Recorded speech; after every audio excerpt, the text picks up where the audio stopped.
1949, George Orwell had a vision of the future. Today, that vision is still a best-selling novel. Avant le 11 septembre, Internet était vu comme un réseau libre sur lequel tout le monde pouvait s'exprimer, un formidable outil de liberté d'expression. Après le 11 septembre, on l'a vu comme un outil qui avait servi aux terroristes pour s'organiser, donc un média dangereux. Il est parfaitement normal qu'un État cherche à poursuivre, éventuellement condamner les auteurs d'infractions. En revanche, l'État n'a pas à surveiller l'ensemble des comportements des citoyens en dehors de toute enquête judiciaire. Maintenant, aux États-Unis, les services de renseignement peuvent intercepter vos communications quasiment sans intervention judiciaire.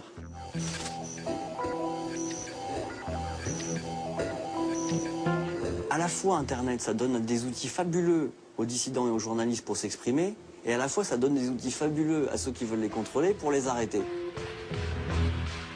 On s'est aperçu que Yahoo, depuis des années, collaborait avec la police chinoise pour arrêter des gens qu'on défend, pour arrêter des journalistes indépendants et des dissidents politiques. Les Chinois repèrent une adresse email suspecte. Quand ils voient que c'est une adresse Yahoo, ils disent voilà, donnez-nous accès à toutes les informations sur ce compte Internet. Et Yahoo, sans rien demander, fournit toutes les informations. En général, on ne va pas en prison simplement pour avoir surfé sur un site Internet. C'est arrivé en Tunisie avec le cas des internautes de Zarzis, qui eux ont été condamnés vraiment simplement parce qu'ils avaient surfé sur des sites islamistes ou jugés terroristes, entre guillemets. Mais en général, on est plutôt condamné parce qu'on a publié une information subversive sur Internet. Zarzis, c'était la ville où on habitait. Ils ont déjà mis des agents qui ont des spécialités en informatique et surtout en informatique réseau. Leur seul but, c'est de repérer des choses sur Internet, c'est tout. S'ils parlent de politique, d'islam ou quelque chose comme ça, ils seront directement en prison. Je suis sûr d'être surveillé sur Internet, même par la République française. Parce que j'avais une étiquette avant, on ne va pas me laisser comme ça. La loi sur la sécurité quotidienne de 2001 est une loi qui oblige les fournisseurs d'accès à Internet à conserver les fichiers log pendant une durée d'1 an. C'est-à-dire les fichiers log, là aussi, ce sont vos habitudes de consommation, de consultation sur Internet. We all live in the age of information. Every trace of our existence is computerized. Everything about us is encoded somewhere on a complex network of information. Une fois de plus, on va chercher à justifier cela en disant qu'il faut bien lutter contre le terrorisme. C'est une évidence, mais à mon avis, les moyens qui sont mis en place, cela va bien au-delà de la lutte contre le terrorisme. C'est vraiment la mise en place d'un système de surveillance généralisée des citoyens.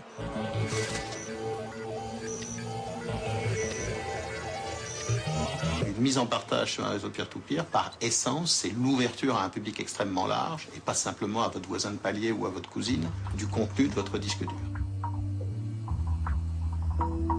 Toute mise en partage illégale d'un fichier copié peut être détectée sur Internet. Et comme ce sont généralement des comportements répétitifs, il y a des chances significatives d'être vus par des systèmes de repérage. Techniquement, je laisse des traces. Ça, j'en suis parfaitement conscient. Je pense que je suis, de ce point de vue-là, détectable facilement. Il y a des experts pour ça. Nous avons des batteries de serveurs qui sont à l'écoute de ces réseaux de téléchargement. Ouais, commissaire, c'est la gendarmerie. Nous avons la capacité de détecter plusieurs centaines de milliers d'infractions par jour, si elles se produisent, évidemment. Fondamentalement, je ne me sens pas dans l'illégalité parce que la législation n'est pas très claire. Rien n'est fait pour... Il n'y a pas un moment donné où on vous dit stop. Et je n'ai aucune idée de ce que je risque du fait de ce genre de pratique. L'anonymat des machines n'existe pas. C'est-à-dire une machine est identifiable par son adresse. L'anonymat des individus est garanti par les fournisseurs d'accès Internet. Et cet anonymat ne sera ouvert que dans des circonstances réglementaires et juridiques très particulières. Ici, on a l'original qui est donné par le client et ici, on a les contenus qui sont trouvés sur Internet. Donc là, par rapport à l'original fourni par le client, on a ici une copie miroir qui a été retournée horizontalement. Ça permet de piéger les radars du pauvre. Nos radars, eux, sont capables de reconnaître ce type de contenu. On parle de milice du net ou de police parallèle du net, ça n'est absolument pas le terme approprié. Il faut nous comparer aux radars automatisés le long du périphérique.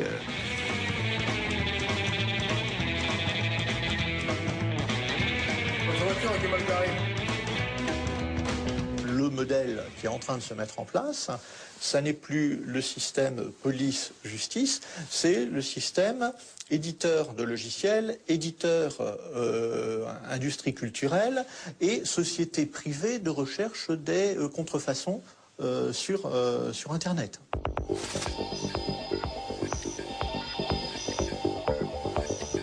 Lorsqu'un utilisateur vide ses données, en fin de compte, il efface que la première lettre de son fichier et le fichier est toujours entièrement présent sur le disque dur. En tant qu'expert à la Cour d'appel de Paris, je reçois une ordonnance de commission d'experts de la part d'un juge d'instruction et il me cite les scellés que je vais avoir à analyser et la mission qu'il me demande d'accomplir. Alors on a ici un ordinateur, tout ce qui est de plus standard. Vous constaterez qu'il y a une description effectivement du cas, hein, et j'ai même un scellé à la cire, donc c'est très traditionnel, mais c'est suffisant pour protéger l'intégrité de l'équipement. Un disque dur effacé peut être récupéré, un disque dur formaté peut être récupéré, un disque dur qui a été abîmé par un virus, un disque dur qui a été abîmé par quelqu'un qui voulait cacher de l'information, oui, on va récupérer. Le disque dur est structuré avec un index et des données. Ce qu'on cherche, c'est accéder aux données qui existeraient encore, et on le fait grâce à l'examen des index qui existeraient encore, ou bien on répare les index. On peut tout retrouver ce qui a été fait sur un disque dur, que ce soit les fichiers qui ont été créés, modifiés, accédés ou effacés. Alors là, on va partir sur une date au hasard, donc en 2002, le 11 septembre 2002. On va augmenter la recherche pour aller plus précis. Alors à 15h19 et 12 secondes, il est en train de regarder un fichier qui est effacé. Voilà, donc le gars là était en train de consulter justement un fichier Word avec des liens Internet. Et j'ai même été rechercher le lien Internet qu'il était en train de consulter dans le fichier Word. Voilà, il est en train de rechercher sur Nicolas Copernic. Si vous envoyez un email, effectivement, une lettre d'abord. La lettre, déjà, quand vous l'écrivez, laisse des traces sur le disque dur. Cette lettre, ensuite, vous allez la mettre dans un email, par exemple. Cet email laisse une autre série de traces sur le disque dur. Vous envoyez ça avec votre messagerie. Il y aura même des traces qui seront sur des serveurs de messagerie sur Internet.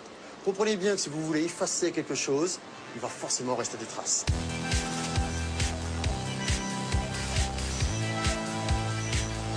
Lorsque l'on surfe sur Internet, eh bien, on va laisser tout un tas de traces qui, lorsqu'elles sont regroupées, peuvent permettre de savoir quels sont les goûts, les habitudes, la catégorie socio-professionnelle, les opinions politiques et religieuses des utilisateurs pour pouvoir ensuite leur communiquer de la publicité plus ciblée et vendre ses profils consommateurs. Les banquiers stockent de l'information privative sur vous et ils n'ont pas le droit de le faire et ils le font. Parce qu'ils font comme tout le monde.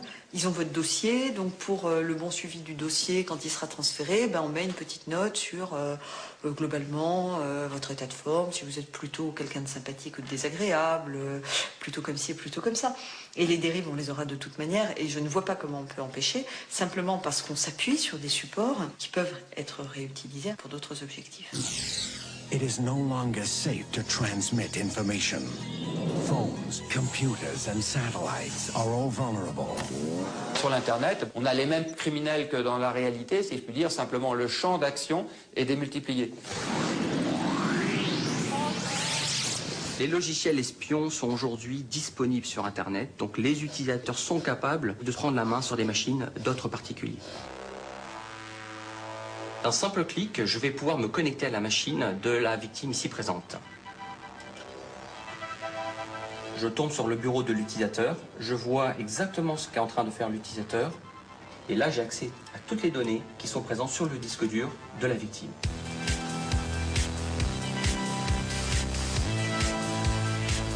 Les gens susceptibles d'utiliser ces outils sont de deux types. Vous avez le jeune hacker qui souhaite prouver au reste du monde qu'il est capable de prouesses techniques.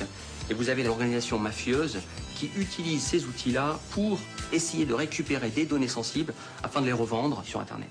Soit pour une opération de spamming, c'est-à-dire d'envoi de masse de publicité non désirée, soit pour aller, je dirais, en complément du phishing. Le phishing, c'est l'envoi d'un email se prétendant être d'une banque, d'un opérateur télécom ou d'un site d'enchères et qui va demander à la personne son identifiant, son mot de passe, son numéro de carte bancaire, son code confidentiel. Le phishing, c'est ni plus ni moins que de faire passer un site pour un autre, de collecter de l'information personnelle concernant les gens, donc qui peut être de l'information concernant leur vie privée, leur compte bancaire, des codes d'accès à des informations qui leur sont propres, à des fins détournées. Moi, je me suis fait piéger sur Internet. Sauf à être un tout petit peu informé, sinon vous tombez dans le piège. Et on ne va pas vous voler beaucoup, on va vous voler 20 €, 30 €. Vous allez évidemment vous dispenser de porter plainte parce que les sommes ne sont pas assez significatives. Il faut prévenir les gens autant que possible, même lorsqu'on reçoit un programme envoyé par un ami. Celui-ci n'est peut-être même pas au courant qu'il vous a écrit un mail, puisque c'est un virus qui se trouve sur sa machine qui vous écrit. Il ne faut pas trop angoisser, mais une certaine méfiance saine est tout à fait utile.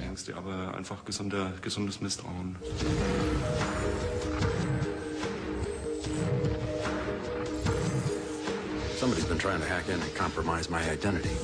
You think somebody got my information off the internal network? Don't worry about this. I'll clean it up. Les cybercriminels ont effectivement constaté que c'était simple pratique, facile à dérouler puisqu'on peut le dérouler depuis n'importe quel pays dans le monde et que par conséquent c'était un outil qui était probablement bien plus efficace que d'aller cambrioler une banque avec un bas sur la tête et un revolver à la main. This is about robbing the bank, isn't it? You have to do whatever they want. I spent 20 years trying to protect this bank. How do you expect to get in and out of here? You design the software. You find me a way in. Beaucoup de procédures de phishing, d'auteurs de phishing, passent par des filières russes ou bulgares. Mais ça ne veut pas dire pour autant que ce sont ces pays ou des personnes, des nationaux de ces pays qui sont derrière. La délocalisation complexifie bien sûr l'action judiciaire. Dans des pays où des données personnelles sont beaucoup utilisées pour s'identifier, pour accéder aux services sociaux par exemple, comme en Amérique du Nord, ils ont tout de suite et très vite eu de gros problèmes de vol d'identité.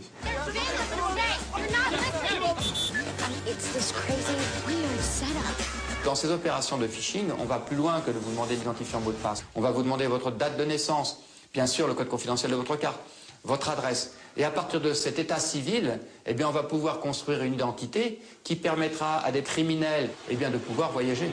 My name's Hope Cassidy. I just arrived from America and someone has taken my passport, my credit cards, my bank accounts, everything. Someone has taken me.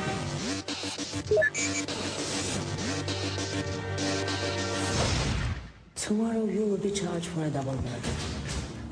Là où les choses deviennent relativement dangereuses, c'est qu'on a l'impression inconsciente que parce qu'on se trouve en informatique, c'est-à-dire dans un monde formé de 0 et de 1, de oui ou de non, que l'on va pouvoir poursuivre 100% des infractions qui sont commises.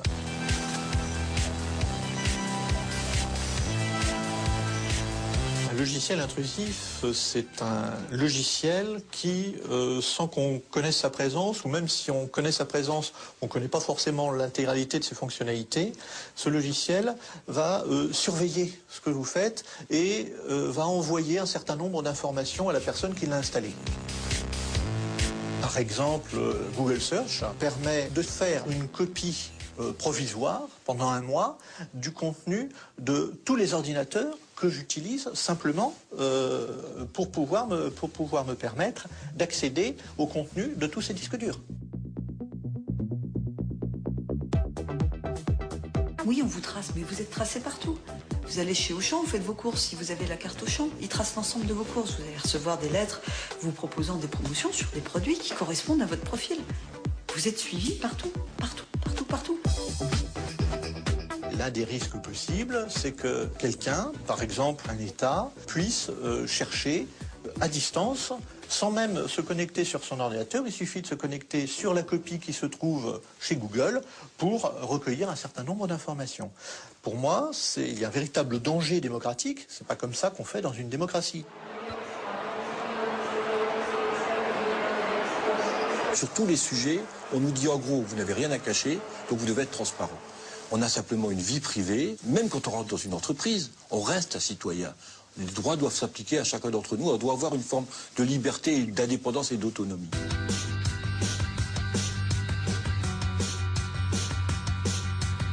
L'outil permet d'établir des statistiques et de générer des rapports.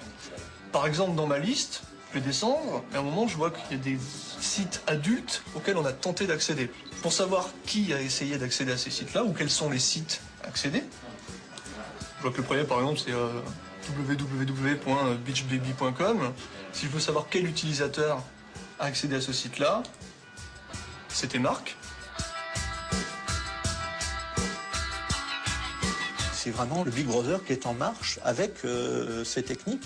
Et de façon, et c'est là que c'est d'autant plus dangereux, c'est que ça se fait de façon parfaitement invisible. C'est-à-dire que si on obligeait les gens à la sortie de leur marchand de journaux, un agent assermenté qui leur disait « Bon, vous appelez comment? Quelle est votre adresse? Vous lisez quoi ?»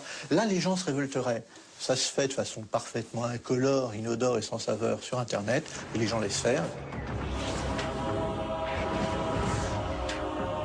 Je suis extrêmement vigilant vis-à-vis du droit et de l'Internet. Le droit n'est pas la démocratie. Contrairement à ce que l'on peut croire, le droit est un des composants de la démocratie.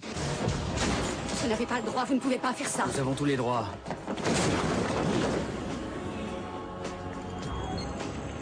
C'est le vrai. Brûlez-le. Le plus bel état de droit que la Terre ait jamais porté, c'est l'Allemagne nazie. C'est-à-dire que le droit permet effectivement la démocratie, à condition d'ajouter quelque chose en plus, c'est sans doute quelque chose comme la liberté.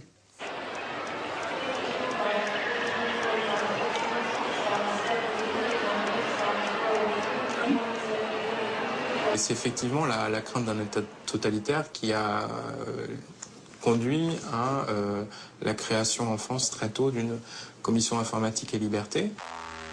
Les sociétés dites évoluées se disent aujourd'hui que les usages promis et permis par l'ensemble du développement technologique doivent être mis en place. Et parfois nous disons, mais c'est pas parce que c'est possible qu'il faut le faire.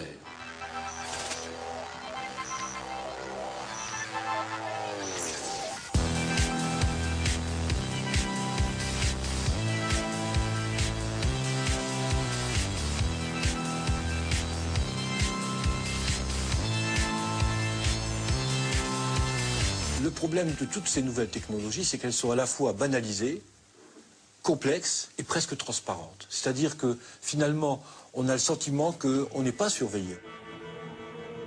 Il y a une banalisation parce que par la force des choses, chacun s'habitue. Quand il y a une caméra quelque part, les gens disent tiens, il y a une caméra. Bien souvent d'ailleurs, les gens ont une réaction qui est quasiment de l'ordre de l'intérêt ludique, ce qui est quand même extraordinaire. Mais je pense que la racine de tout cela se tient dans la jeunesse. C'est-à-dire qu'en réalité, on a une grosse difficulté, c'est que les jeunes générations, qui ont toujours connu, au fond, l'ordinateur dans leur vie, n'ont pas du tout la même préoccupation et la même vigilance à l'égard de ces questions.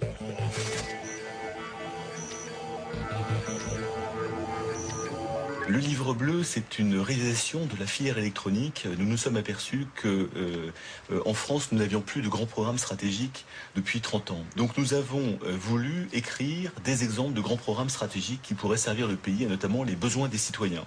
La sécurité est très souvent vécue dans nos sociétés démocratiques comme une atteinte aux libertés individuelles. Il faut donc faire accepter par la population les technologies utilisées et parmi celles-ci la biométrie, la vidéosurveillance et les contrôles. Ce qui m'a beaucoup frappé, c'est la naïveté des responsables, naïveté cynique, qui découvraient que les techniques de contrôle et de surveillance, semblait-il, n'étaient pas très bien accueillies dans les régimes démocratiques. En fait, on préconisait l'utilisation de ces techniques modernes de cartes à puce, d'identification et donc de biométrie dès le plus jeune âge, donc dès l'école maternelle. Alors ça a fait hurler, je dirais, quelques personnes en disant mais c'est scandaleux, mais pourquoi vous mettez ça dès l'école maternelle, c'est de l'embrigadement, etc. Leur idée était d'introduire de façon festive des machines biométriques qui permettaient aux enfants de découvrir que grâce à leur pouce, un fragment de leur corps peut ouvrir un établissement, peut ouvrir le réfectoire. Pour des enfants, c'est assez merveilleux, d'autant qu'à cet âge-là, ils ne mesurent pas que eux-mêmes sont surveillés sans qu'ils se rendent compte en faisant cet acte apparemment anodin.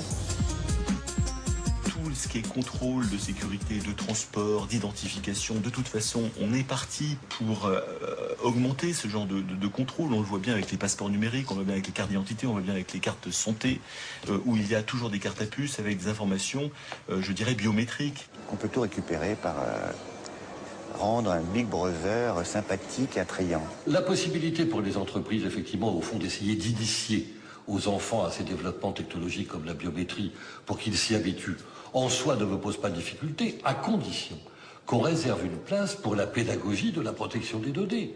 Car moi, ce dont je rêve, c'est de vivre dans une société dans laquelle les citoyens exercent leur propre droit à définir l'équilibre qui leur paraît acceptable.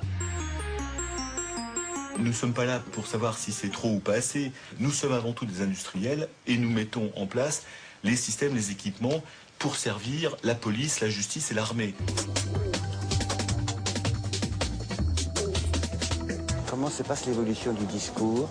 Comme s'il y avait une passion dans l'esprit humain effrayante pour la suspicion.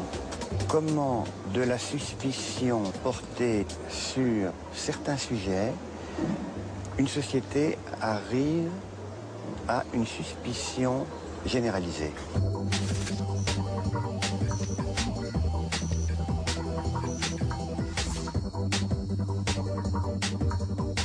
Le système biométrique nous permet d'avoir à la fois une sécurité de badgeage et un certain confort, puisqu'en fait c'est difficile de perdre sa main ou son doigt, alors qu'une carte magnétique ça se perd facilement.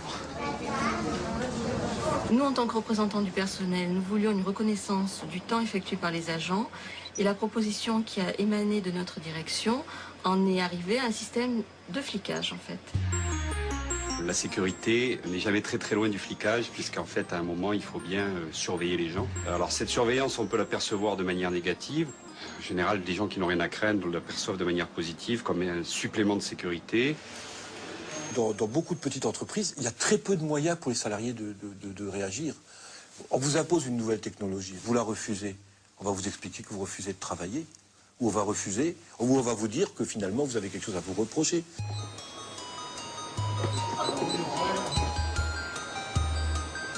Nous avons sollicité la CNIL et il s'avérait qu'il n'y avait eu aucune demande d'accord de notre direction à cette époque. Il se trouve que la biométrie fait partie des exceptions dans la loi pour lesquelles il faut une autorisation de la CNIL. Alors le premier abus, ce sont toutes les sociétés ou collectivités locales ou autres établissements publics d'ailleurs, qui de temps en temps mettent en place des biométries sans avoir fait la procédure d'autorisation. La CNIL considérait que l'identification par l'empreinte digitale était quelque chose qu'on pouvait assimiler à une identification policière.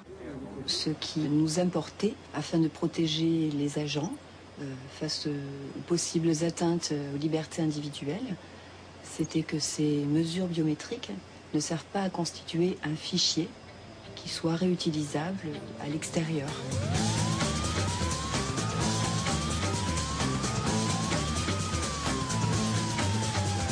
On a finalement transigé sur le contour de la main parce que ça n'était pas assimilable à l'empreinte digitale policière. Si on nous pose le problème de l'utilisation d'une base centrale avec des empreintes digitales pour l'accès à un laboratoire de matières toxiques dans une entreprise, pour l'accès au tarmac d'un aéroport, à ce moment-là, ça peut se justifier. Donc on le voit, c'est chaque fois le critère de la proportionnalité qui doit s'imposer.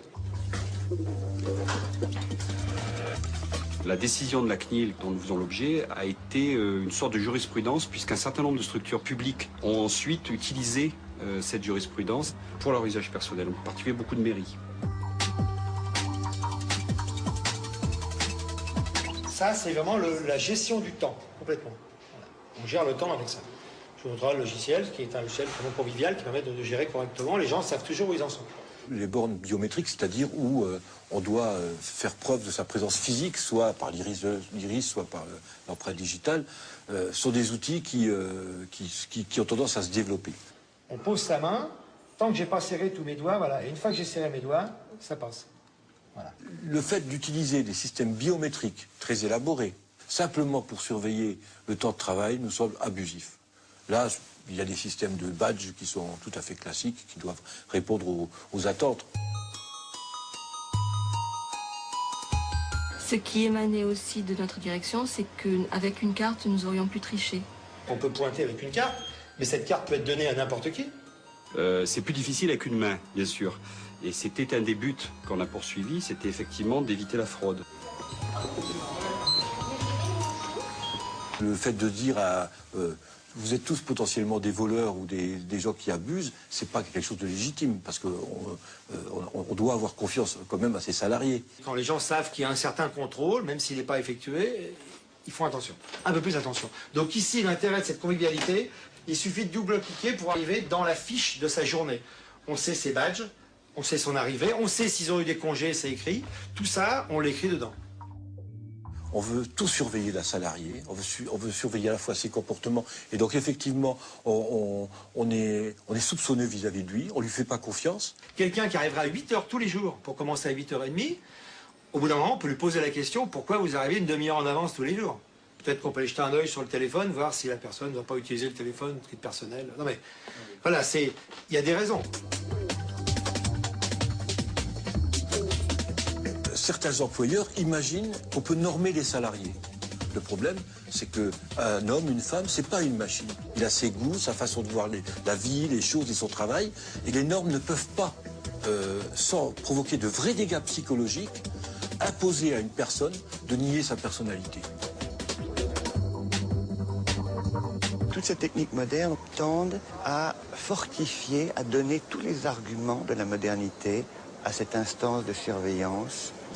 De façon négative, on peut se rapprocher de ce type de regard technique, scientifique, comme un regard qui met en danger la racine d'où naît en homme la parole, ce qui fait sa spécificité,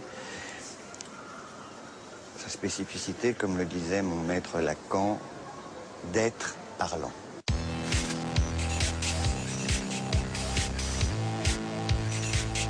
Genetics. What can it mean? The ability to perfect the physical and mental characteristics of every unborn child. Il y a un premier danger lié à la biométrie, c'est que les éléments biométriques ne sont pas révocables. C'est-à-dire en sécurité informatique, on ne peut pas changer d'empreinte digitale ou changer d'empreinte rétinienne comme on peut changer un mot de passe. 3, 2, 1... Too bad, you gotta die. Le fait qu'on parle beaucoup de police technique et scientifique, de criminalistique dans les films, dans les séries, etc., donne des idées aux délinquants. Pour faire une empreinte digitale, on a besoin du couvercle d'une bouteille en plastique, de la colle ultra forte, une caméra numérique, ainsi que de la colle pour le bois et une colle spéciale qui n'abîme pas la peau.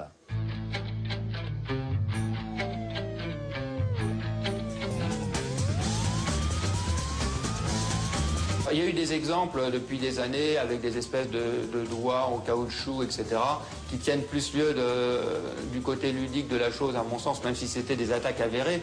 Les systèmes biométriques ont évolué par rapport à ces menaces qui vont arriver et que l'on ne connaît pas aujourd'hui. In the not too distant future, our DNA will determine everything about us.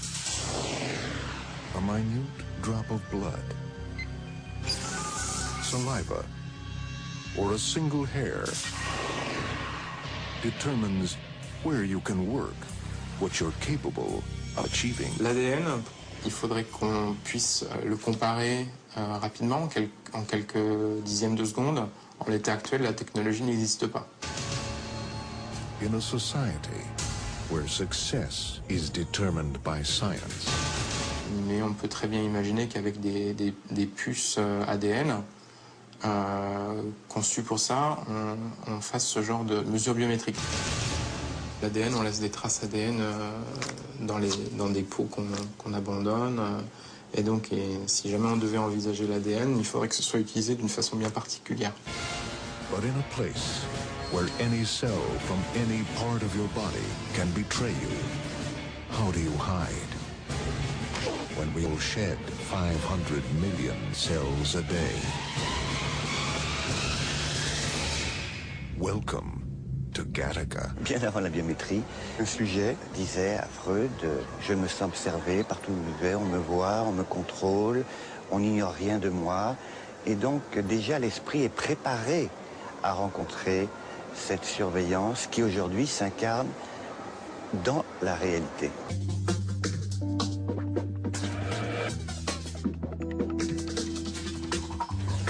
Le passeport électronique répond effectivement à une exigence de sécurité, ou en tout cas à la mise en place de normes de sécurité pour réduire les risques de falsification ou rendre plus difficile, voire impossible, une contrefaçon. Les éléments qui ont été intégrés, ce sont bien sûr des éléments de sécurité physique, mais c'est aussi la puce électronique qui est désormais intégrée dans la couverture du passeport.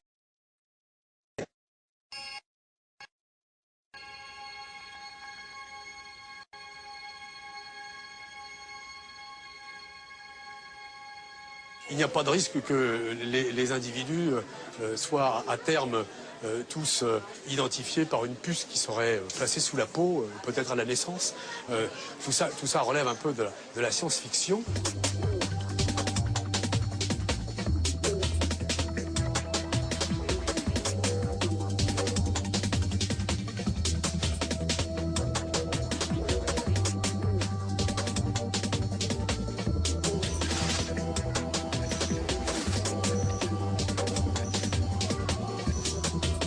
RFID, c'est en anglais, c'est Radio Frequency Identification, donc identification par radiofréquence. Un tag RFID est constitué de deux éléments, une puce et une antenne. Ces deux éléments vont être connectés ensemble et c'est ce qu'on va appeler l'étiquette électronique ou le tag RFID. À partir de là, on va avoir un système émetteur ou récepteur qui va s'appeler la station de lecture, qui va permettre de communiquer avec cette étiquette. Et on aura à ce moment-là un transfert d'informations qui va se faire entre l'étiquette RFID et la station de lecture. Les informations qui sont dans la puce sont un petit peu celles que va vouloir l'utilisateur ou le client final. On va vraiment rentrer les informations qui sont propres au produit et qui vont pouvoir éventuellement dans le temps évoluer, donc ce sera vraiment le passeport du produit. On peut cacher les étiquettes RFID en les cousant dans la couture d'un vêtement. Elles peuvent aussi être dissimulées entre les couches de semelles de chaussures ou glissées entre les épaisseurs de carton des paquets d'emballage. Il est donc fort possible qu'il y ait une étiquette RFID sur quelque chose que l'on porte ou que l'on tient sans même qu'on ne le sache. Les applications RFID que l'on a depuis 10-15 ans sont sur des produits de luxe où là encore il y a un souci, je dirais, aussi de marquage et de contrefaçon. Le secteur hospitalier également a été une très forte demande. Et puis les grands secteurs comme le courrier, le tri postal, l'industrie du bagage. Le gros avantage de la technologie RFID, c'est qu'elle permet de stocker et de transférer des quantités d'informations beaucoup plus importantes que les étiquettes classiques, que ce soit des étiquettes code-barre ou des étiquettes imprimables. Donc pour nous, c'est tout à fait intéressant de pouvoir embarquer de l'information en forme numérisée, de la faire voyager avec l'échantillon, de pouvoir l'échanger avec d'autres banques. Et puis, bien sûr, on a un problème qui est commun à toutes les informations médicales, qui est un problème de confidentialité. Il y a un certain nombre d'informations qui sont des informations médicales, qui ne doivent pas tomber entre toutes les mains. Et pour nous, donc, c'est important qu'un outil qui va faciliter le transfert d'informations assure néanmoins le respect de la confidentialité et ne puisse encore une fois être lu que par les gens qui y sont autorisés.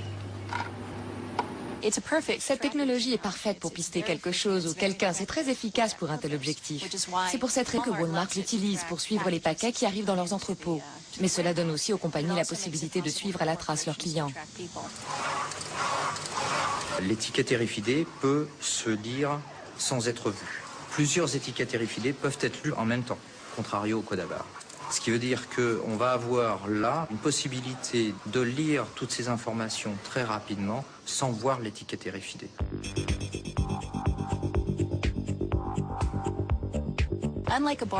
Aujourd'hui, votre canette de soda et la mienne ont le même code barre.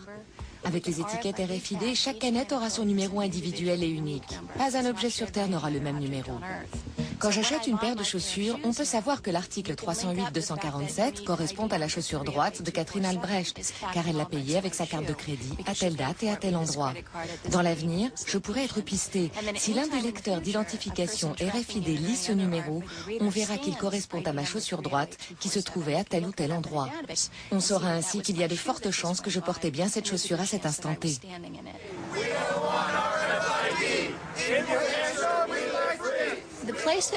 Nous avons limité l'utilisation de la RFID concernant l'étiquetage des marchandises. Nous la refusons. On ne doit pas pouvoir mettre des étiquettes sur des marchandises que les gens achètent, portent, louent ou utilisent de quelque manière que ce soit. Cela risquerait de poser de sérieux problèmes. Le problème, c'est la possibilité, effectivement, de doter des personnes de puces, je l'espère avec leur consentement. Et à ce moment-là, le problème qui se pose, c'est effectivement de savoir si nos concitoyens pensent qu'il est justifié, j'ai vu qu'en Espagne, par exemple, ça se faisait, de se faire implanter par une seringue une puce RFID pour entrer dans un club, un établissement quelconque.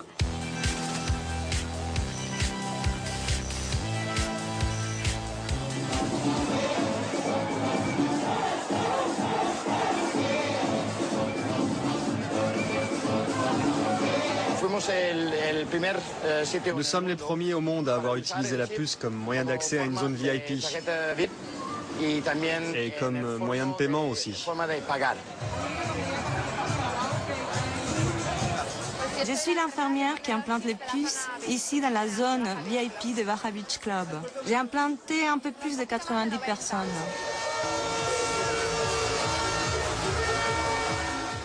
Ils te mettent la seringue comme ça et ça fait un plip.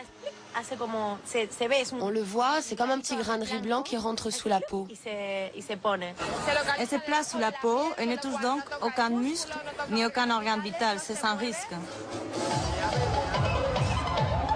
Là, il y a une sorte de piston. Une fois que l'aiguille est enfoncée sous la peau, on appuie sur le piston qui, grâce à un dispositif de sécurité, place la puce sous la peau de manière à ce qu'elle ne puisse pas remonter. On n'a pas besoin d'amener d'argent, de présenter de carte d'identité, ni quoi que ce soit, puisqu'il t'identifie avec le lecteur. C'est plutôt pratique. Les données contenues sur la puce, je crois que c'est mon nom, un numéro de contact, mais ça, j'en suis pas sûre. Et le seul qui me reste. C'est comme un tatouage invisible. Les gens me disent qu'ils ne s'implanteraient pas une puce, mais moi, je suis sûre qu'un jour, ils en auront tous une sous la peau.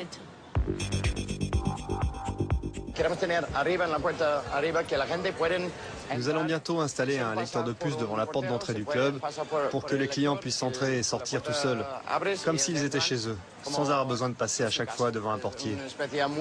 C'est une façon très VIP de rentrer en boîte, sans avoir besoin de parler à personne. Je suis arrivé ce matin pour me faire enlever une puce électronique que je me suis fait implanter dans le bras. Quand je me la suis fait implanter, c'était à minuit, il y avait de la musique, j'avais un verre de caipirinha à la main. Ça fait partie des interventions un peu casse-pied, je dirais plutôt. Mais c'était pas sous la peau du tout, hein, contrairement à ce qu'on pouvait croire. En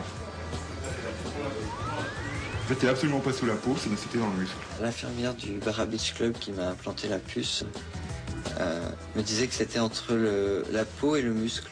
Il s'est avéré qu'apparemment, elle était beaucoup plus profonde et qu'elle était dans le muscle.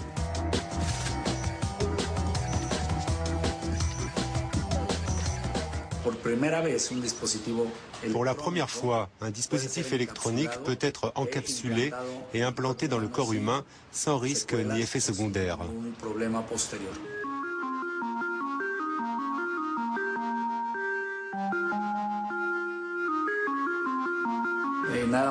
Rien qu'à Mexico, on dénombre 1 millier de personnes implantées, principalement pour des raisons médicales.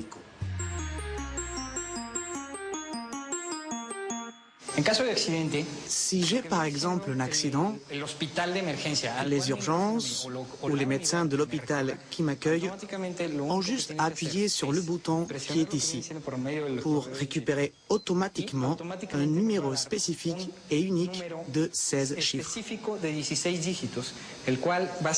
Relié à une base de données, ce numéro permet d'accéder aux données personnelles du patient, à son identité, comme son nom, son âge, son état de santé, ses antécédents, le type d'assurance dont il dispose, les données personnelles qui prévenir en cas d'urgence.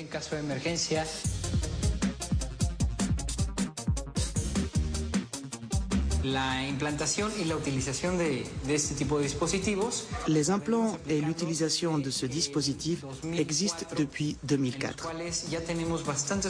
Nous avons donc déjà pas mal d'hôpitaux équipés, des assurances, également des cliniques privées, des consultants et des médecins privés. Je n'ai aucun doute, nous allons assister très prochainement à une violente explosion du marché de la RFID.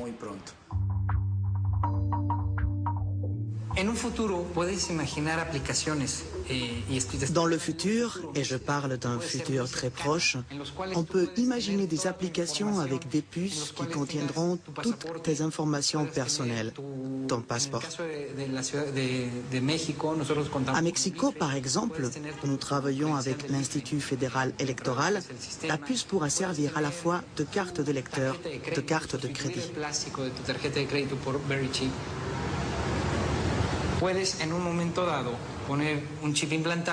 On peut aussi imaginer implanter une puce sur un enfant ou un adulte et installer des lecteurs un peu partout dans la ville, dans les boutiques, les édifices publics, etc. Au moment où la personne implantée passera à proximité d'un de ces lecteurs, le dispositif détectera automatiquement sa présence, lui transmettra l'information à une base de données qui permettra de localiser la personne en temps réel.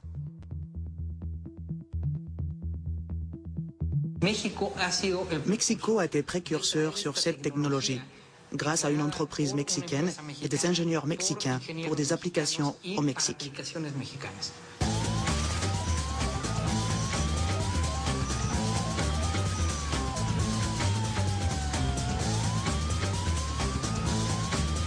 Pour localiser les membres de la famille qui pourraient être éventuellement victimes d'enlèvement.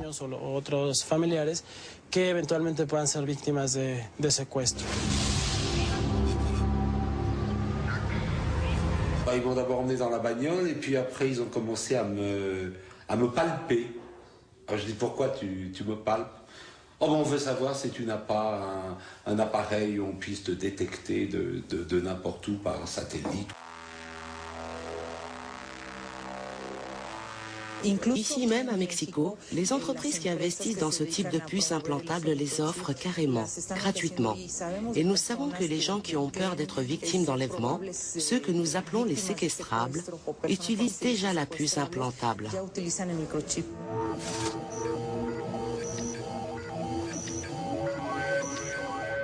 La prochaine étape à court terme sera la combinaison de la technologie RFID et du GPS.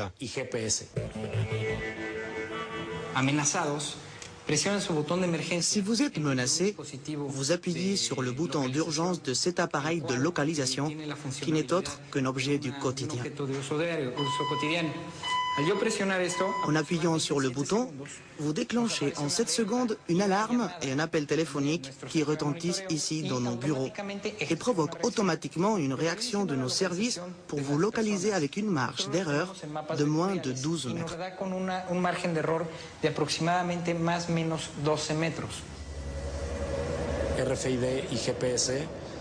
Le RFID et le GPS sont deux technologies qui ont déjà commencé à converger. À moyen terme, il y aura beaucoup plus de produits qui combineront ces deux technologies. Dans les années à venir, le développement du GPS et du RFID amènera de nouvelles applications qui répondront à de nouveaux besoins.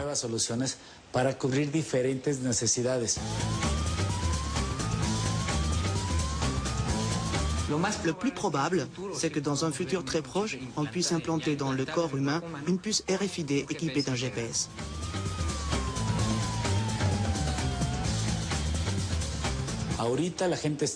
Pour l'instant, les gens utilisent cette technologie pour des raisons sécuritaires et de tranquillité. Mais je ne peux pas affirmer que ça ne changera pas, pourvu que nous ne connaissions jamais plus une situation comme celle de la Seconde Guerre mondiale, lorsque la technologie a été utilisée contre l'humanité.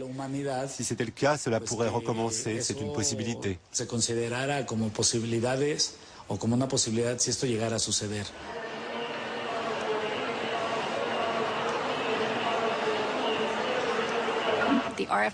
Quand les spécialistes de la RFID, de la vente ou ceux qui travaillent dans le domaine de la surveillance parlent du futur, ils parlent d'un monde dans lequel à chaque fois que vous franchirez une porte, que vous vous promènerez dans un parc ou que vous vous baladerez dans la rue, un ordinateur quelque part vous regardera. Il enregistrera chacun de vos mouvements et conservera des informations sur tout ce que vous portez et utilisez, jusqu'au point de connaître la taille et la couleur de vos sous-vêtements. Cette vision du futur que les partisans de la RFID nous imaginent me paraît effrayante. Dans ce futur, il n'y aura plus de confidentialité. Nos enfants grandiront sans même savoir ce qu'était l'intimité. Malheureusement, quand vous autorisez ce type de surveillance, alors ceux qui collectent l'information ont le pouvoir. En fin de compte, cela permet aux sociétés les plus influentes et aux gouvernements de pouvoir en abuser et de l'utiliser contre la population.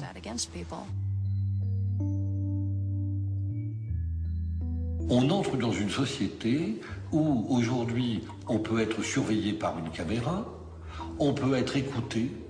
Par la biométrie, on va pouvoir déterminer vos passages à tel ou tel endroit parce que vous en laisserez la trace. Et par l'utilisation des puces, par la géolocalisation, on peut tracer des personnes à distance. On sait où elles se trouvent, etc. Pris isolément, chacune de ces technologies est probablement maîtrisable. Mais personne ne sait dans quel type de civilisation nous nous retrouverons dans 10 ou 15 ans, lorsque tous ces systèmes-là se seront mis en marche, se conjugueront, se combineront. D'autant plus qu'il faudrait ajouter à cela toutes les législations nouvelles en matière de sécurité, de lutte contre la criminalité, le terrorisme, qui chacune mettent en place des usages nouveaux de ces technologies, qu'il faudrait donc aussi envisager en même temps que les technologies elles-mêmes. Donc la difficulté, elle est là. Quel type de société ça nous donne dans quelques années ?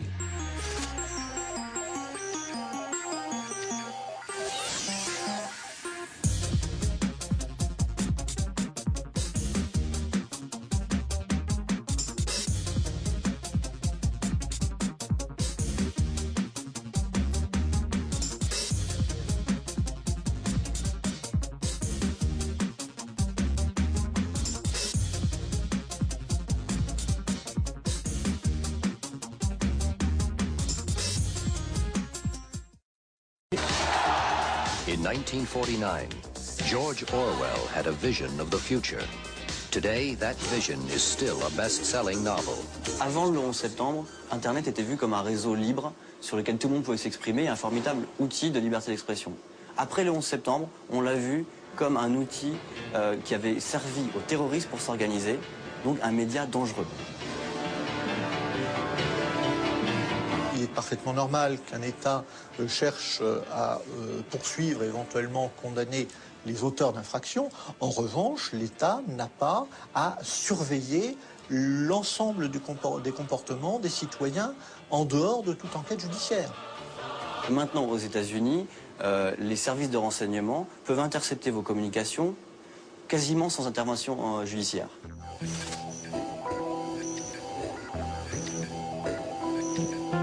À la fois, Internet, ça donne des outils fabuleux aux dissidents et aux journalistes pour s'exprimer, et à la fois, ça donne des outils fabuleux à ceux qui veulent les contrôler pour les arrêter. On s'est aperçu que Yahoo, depuis des années, collaborait avec la police chinoise pour arrêter des gens qu'on défende, pour arrêter des journalistes indépendants et des dissidents politiques. Les Chinois repèrent une adresse email suspecte. Quand ils voient que c'est une adresse Yahoo, ils disent voilà, donnez-nous accès à toutes les informations sur ce compte Internet. Et Yahoo, sans rien demander, fournit toutes les informations.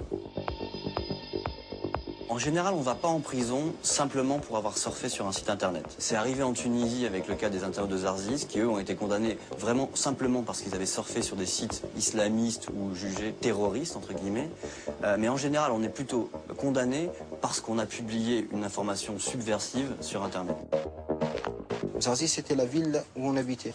Ils ont déjà mis des agents qui ont des spécialités en informatique et surtout en informatique réseau. Leur seul but, c'est de repérer des choses sur Internet, c'est tout. S'ils parlent de politique, d'islam ou quelque chose comme ça, ils seront directement en prison.